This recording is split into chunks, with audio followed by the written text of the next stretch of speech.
संसार व्यसनी पडून येती नामस्मरण घडो संत समागम वाहुगाची भ्रम नको देवा प्रस्तुत प्रसंगी प्रस्तस्थळी कीर्तन रूपी सेवेसाठी निवडलेला अभंग महान वरद भक्त श्रीमंत संत अखिल कोट ब्रह्मांडाचा नायक जगाचा चालक मालक असणारा पंढरीची पांडुरंग परमात्मा यांच्या अत्यंत लाडके आणि ललिवाळ भक्त पैठणी निवासी शांतीचे सागर शांतीब्रह्म नाथ बाबा यांचा 4 चरणाचा सुंदर असा अभंग देवाकडे काय मागावं कधी मागावं कुणासाठी मागावं आणि कशासाठी मागावं हे सांगणारा सुंदर असा अभंग आपल्या सर्वांच्या सेवेसाठी विढाल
संसार व्यसनी पडून येती नाम स्मरण घडो संत समागम वाहुगाची भ्रम नको देवा अभंगाकडे वळण्यापूर्वी कसा पर्याय द्यायचा तो म्हणजे असा की ब्रह्मांड नायक जगाचा चालक नियंता परमपिता परमेश्वर की ज्याच्या सत्तेने अखिल विश्व चालतं वृक्षाची पाने हाली ज्याची सत्ता किंवा गतीर वर्ता प्रभू साक्षी निवासन शरणम स्वत प्रभव प्रलय स्थानम निधनम निजमव्यम असा 47 भगवान परमात्मा त्याच भगवान परमात्म्याच्या सत्तेनं साधू संतांच्या कृपाशीर्वादानं श्री क्षेत्र जळके श्री स्वानंद सुखनिवासी सद्गुरु समर्थ किसनगिरी बाबा त्याचबरोबर परमपूज्य गुरुवर्य महंत भास्कर गिरीजी महाराज त्याचबरोबर परमपूज्य महंत प्रकाशनंद गिरीजी महाराज श्री क्षेत्र देवगड संस्थान बाबांच्या कृपाशीर्वादानं बाबांच्या प्रेरणेखाली चालू असलेला आपला सुंदर असा अखंड हरिनाम सप्ताह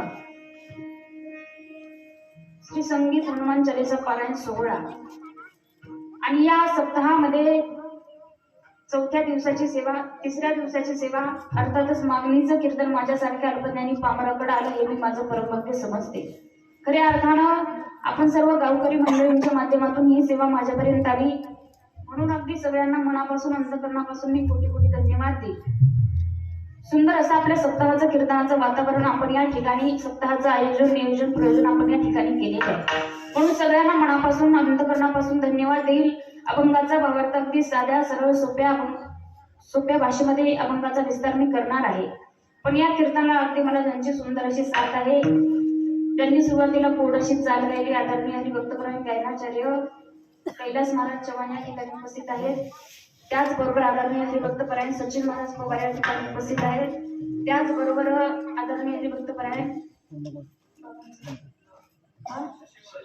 शशी महाराज या ठिकाणी उपस्थित आदरणीय बाबांच्याही चरणी नतमस्तक होईल त्याचबरोबर मृदंगाला ज्यांची गोडशी साथ आहे आदरणीय हरिभक्तपरायण योगेश महाराज या ठिकाणी उपस्थित आहेत महाराजांनाही धन्यवाद हार्मोनियमला ज्यांची सुंदर अशी साथ आहे आदरणीय पांडुरंग महाराज गणगी या ठिकाणी उपस्थित आहेत आणि सर्वच हरिभक्तपरायण मंडळी सर्वच भजनी मंडळी या ठिकाणी उपस्थित आहेत म्हणून सगळ्यांना मनापासून धन्यवाद देईल सुंदर असं वातावरण आहे गावातील पुरुष मंडळ तरुण वर्ग सगळ्यांना मनापासून कोटी कोटी धन्यवाद माझा आवाज शेवटपर्यंत तुमच्या कानापर्यंत पोहोच करतील राधाकृष्ण साऊंड सर्व्हिस आदरणीय बाबांनाही धन्यवाद सुंदर असं सिस्टम या ठिकाणी आहे म्हणून सगळ्यांना मनापासून धन्यवाद सुंदर बाळ गोपाळ आहे महिला मंडळ यांच्यासाठी एकदा टाळी वाजवा जोरा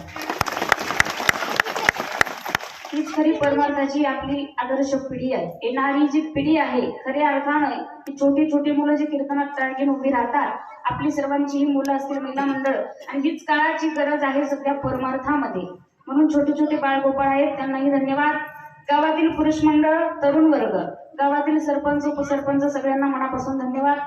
युट्यूब चॅनल या ठिकाणी उपस्थित आहे. नवले पाटील सुंदर दादांचं चॅनल या ठिकाणी आहे. दादांनाही धन्यवाद. गावातील सरपंच, उपसरपंच सगळ्यांना मनापासून कोटी कोटी धन्यवाद. झाले सगळे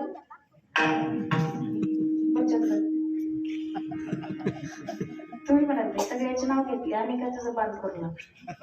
तुमचे घ्यायचे असतील तर सांगा. सगळ्यांची नाव पाठ आहेत. राधा अक्का, असराक्का, केसराक्का, दंडाक्का, दोंडाक्का, पदर घेतलेल्या, बिना पदरावाल्या, कीर्तन संपीपर्यंत घ्या. नथीवाल्या सगळ्यांना कोटी कोटी धन्यवाद आणि सेवेला सुरुवात. विठ्ठल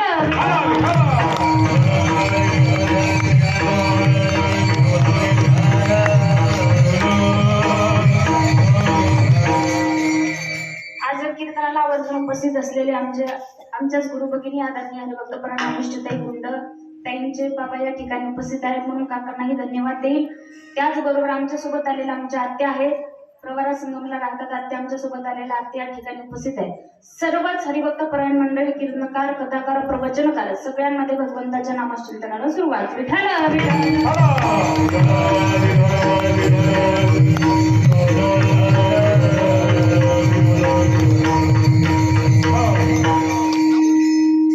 सज्जनांना लक्षपूर्वक ऐका. अभंग सेवेसाठी निवडला मी नाथ बाबांचा. आणि नाथ बाबा या अभंगामध्ये देवाकडे काय मागितलं पाहिजे, कशासाठी मागितलं पाहिजे, कुणासाठी मागितलं पाहिजे या अभंगातून सांगण्याचा प्रयत्न या ठिकाणी आपल्याला करत आहे. थोडस लक्ष देऊन कीर्तन ऐका. महिला मंडळ, तुम्ही आणि मी आपण भाग्यवान लोक आहोत, कारण आपला जन्म या महाराष्ट्राच्या मातीमध्ये झालेला आहे. संतांनी सांगितलं संतांचं अवतार कार्य, देवाचं अवतार कार्य याच महाराष्ट्राच्या मातीत संपन्न झालं. याच महाराष्ट्राच्या मातीत संतांचं अवतार कार्य पूर्ण झालं. देवाचंही अवतार कार्य याच भारताच्या भूमीमध्ये पूर्ण झालं. म्हणून याच महाराष्ट्राच्या मातीला म्हटलं गेलेलं आहे, पवित्र ते कुळा पावना तो देश, पवित्र ते कुळा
जन्म घेते. याच महाराष्ट्राच्या मातीला संतांचं अवतार कार्य पूर्ण झालं. देवाचंही अवतार कार्य याच महाराष्ट्राच्या मातीमध्ये पूर्ण झालेलं आहे. मग याच महाराष्ट्राच्या मातीमध्ये जन्माला आलेले संत आहेत नाथ बाबा. आणि त्याच नाथ बाबांचा अभंग मी सेवेसाठी निवडलेला आहे. महिला मंडळ लक्ष देऊन कीर्तन ऐका. आमच्या वारकरी संप्रदायामध्ये कवित्री संत बहिणाबाई होऊन गेल्या आणि त्या बहिणाबाईंनी वारकरी संप्रदायाची इमारत उभी केली. संत बहिणाबाईंनी सांगितलं, संत कृपा झाली इमारत फळाली, ज्ञान देवे रचिला पाया उभारिले देवालया, नामतयाचा किंकरा जेने केला हा विस्तार, जनार्दन एकनाथ खांब दिला भागवत, जनार्दन एकनाथ खांब दिला भागवत. इथपर्यंत आपल्याला अभंग घ्यायचा. महिला मंडळ तुम्हाला मी सांगून जाईल. नाथ बाबांचा अभंग सेवेसाठी निवडला, पण संतांनी वर्णन केलं म्हणून तुमच्यासमोर सांगण्याचा एक छोटासा प्रयत्न मी या ठिकाणी करत आहे. कारण मी माझ्या मानेनं संतांचं वर्णन करावं इतकी माझी पात्रता नाहीये. आणि संतांचं वर्णन करण्यासाठी अगोदर साधू व्हावं लागतं, अगोदर संत असावं लागतं, तेव्हा आपण संतांचं वर्णन करू शकतो. पण अगदी संतांनी सांगितलं म्हणून तुमच्यासमोर सांगण्याचा प्रयत्न मी या ठिकाणी करते. महिला मंडळ लक्ष देऊन ऐका. प्रत्येक संतांचं जर चरित्र जीवनामध्ये आपण पाहायला गेलं तर आपल्या जीवनात काहीतरी वेगळ्या बदल आपल्या जीवनात घडवत असतं. पण माझ्या नाथबाबांचं चरित्र असं आहे, महिला मंडळ, यदा कदाचित तुम्ही ऐकलेलं सुद्धा असेल की नाथबाबांच्या जीवनामध्ये त्रिवेणी संगम आपल्याला पाहायला मिळतो.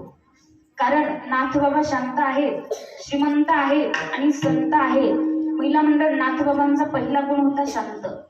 नाथबाबा इतके शांत होते की यवन अंगावरी थुंकला प्रसाद देवणी मुक्त केला, ही नाथबाबांची शांती होती. दुसरा गुण आहे श्रीमंत. महिला मंडळ, नाथबाबा इतके श्रीमंत, नाथबाबांच्या घरी रोज देव्हाऱ्यातल्या देवांसाठी पुरणपोळ्याचा नैवेद्य होता. कशाचा होता मावशांनो? मुके आहेत का तुम्ही? पुरणपोळ्याचा. आता कसा आवाज निघाला? बोलत जा. मी प्रश्न विचारला का तुम्ही बोलत जायचं, कारण मला बोलणारी माणसं कीर्तनात आवडतात. नाथबाबांची श्रीमंती होती की रोज देव्हाऱ्यातल्या देवांसाठी पुरणपोळ्याचा नैवेद्य नाथबाबा देवाला द्यायचे. महिला मंडळ, तुम्ही दाखवता का? नाही. साध्या पोळीचा, भाकरीचा तरी दाखवतच नाही आपण. पण महिला मंडळ, तुम्हाला सांगू का, देवाला नैवेद्य रोज आपण दिला पाहिजे, कारण देवाच्या नैवेद्याची ताकद फार मोठी. तुम्हाला सांगते मी, नाथबाबांची श्रीमंती होती, रोज देवांसाठी पुरणपोळ्याचा नैवेद्य नाथबाबांच्या घरी होता. हा श्रीमंती नाथबाबांची